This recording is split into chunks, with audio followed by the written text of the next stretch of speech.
नमस्कार दर्शकों, हमारे चैनल में आपका स्वागत है। आज हम वर्ष 2002 में रिलीज हुई द टाइम मशीन फिल्म को हिंदी में संक्षिप्त विवरण देखेंगे।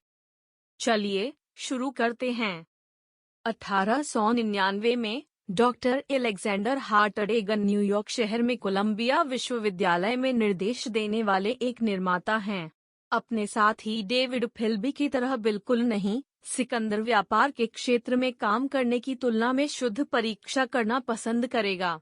एक लुटेरे द्वारा अपने जीवन साथी एम्मा को मारने के बाद वह खुद को एक टाइम मशीन बनाने के लिए देता है जो उसे बचाने के लिए घड़ी को वापस करने की अनुमति देगा। इस बिंदु पर जब वह इस तथ्य के 4 साल बाद मशीन खत्म कर देता है, तो वह 1899 में वापस यात्रा करता है और उसकी हत्या को रोकता है, संभवतः उसे फिर से मारने के लिए जब एक घुड़सवार गाड़ी एक टट्टू खींचे गए वाहन के टट्टू को अलार्म देती है। सिकंदर को पता चलता है कि एम्मा को बचाने के किसी भी प्रयास के परिणाम स्वरूप उसकी मृत्यु अन्य परिस्थितियों में होगी। परेशान होकर सिकंदर 2030 तक यह पता लगाने के लिए यात्रा करता है कि क्या विज्ञान उसके इस सवाल को हल करने में सक्षम है कि अतीत को कैसे बदला जाए। न्यूयॉर्क पब्लिक लाइब्रेरी में वॉक्स 114 नामक एक होलोग्राफिक लाइब्रेरियन जोर देकर कहते हैं कि अतीत की समय यात्रा असंभव है। सिकंदर 2037 की यात्रा करता है, जब चंद्र उपनिवेशवादियों द्वारा चंद्रमा के आकस्मिक विनाश ने पृथ्वी को लगभग निर्जन बनाना शुरू कर दिया है। मलबे से बचने के लिए टाइम मशीन को फिर से शुरू करते समय वह बेहोश हो जाता है और फिर से जागने से पहले वर्ष 8,02,701 की यात्रा करता है। मानव जाति एक आदिम जीवन शैली में वापस आ गई है और पृथ्वी ठीक हो गई है। कुछ बच्चे लोग, जिन्हें एलोई कहा जाता है, उन चट्टानों के किनारों पर रहते हैं जो कभी मैनहट्टन था।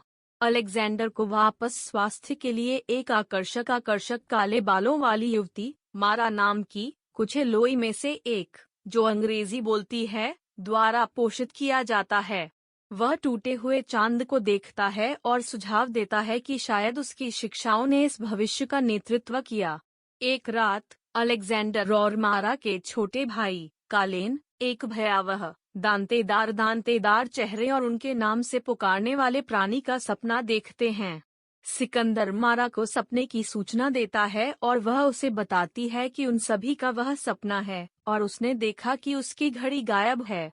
अगले दिन एलोई पर हमला किया जाता है और मारा को वानर जैसे राक्षसों द्वारा भूमिगत खींच लिया जाता है। प्राणियों को मोरलॉक कहा जाता है और वे भोजन के लिए एलोई का शिकार करते हैं। मारा को बचाने के लिए कालेन सिकंदर को वॉक्स 114 तक ले जाता है, जो 8 लाख वर्षों के बाद भी काम कर रहा है।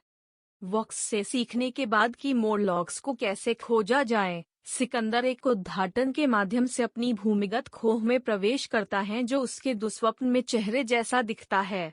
उसे पकड़ लिया जाता है और उस क्षेत्र में फेंक दिया जाता है जहां मारा पिंजरे में बैठता है।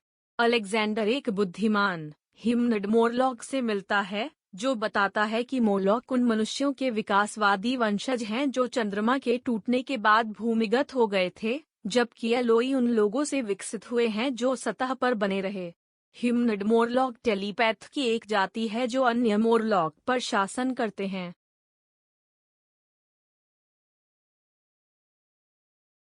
मोरलॉक बताते हैं कि सिकंदर एम्मा के भाग्य को नहीं बदल सकता, क्योंकि उसकी मृत्यु ने उसे पहली बार में टाइम मशीन बनाने के लिए प्रेरित किया। अस्थायी विरोधाभास के कारण उसे बचाना एक आभासी असंभवता होगी। फिर वह बताता है कि मोरलॉक ने टाइम मशीन को भूमिगत कर दिया है और सिकंदर को उसमें घुसने और घर लौटने के लिए कहता है। सिकंदर मशीन में घुस जाता है लेकिन मोरलॉक को अपने साथ खींचता है, उन्हें भविष्य में ले जाता है क्योंकि वे लड़ते हैं। जब सिकंदर उसे मशीन के टेम्पोरल बबल से बाहर धकेलता है तो मोरलॉक तेजी से बूढ़ा होकर मर जाता है। सिकंदर वर्ष 63,54,27,810 में रुकता है। मोरलॉक गुफाओं की एक बंजर भूमि पर एक कठोर जंग के रंग का आकाश प्रकट करता है। यह स्वीकार करते हुए कि वह एम्मा को नहीं बचा सकता, सिकंदर मारा को बचाने के लिए वापस यात्रा करता है।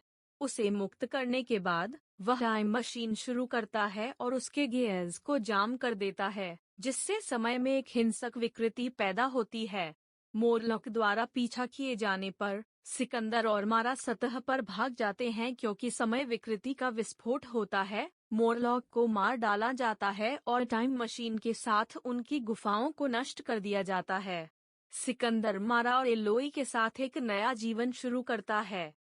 1903 में फिल्बी और श्रीमती वाचिट सिकंदर की नौकरानी उसकी प्रयोगशाला में उसकी अनुपस्थिति पर चर्चा कर रहे हैं।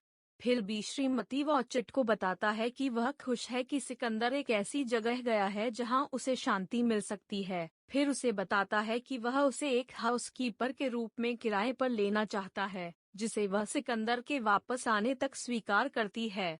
श्रीमती वाचिट ने अलेक्जेंडर को विदाई दी और फिल्बी ने प्रयोगशाला की ओर प्यार से देखा। फिर सिकंदर की अनुरूपता के प्रति अरुचि को श्रद्धांजलि में अपने गेंदबाज की टोपी फेंक दी।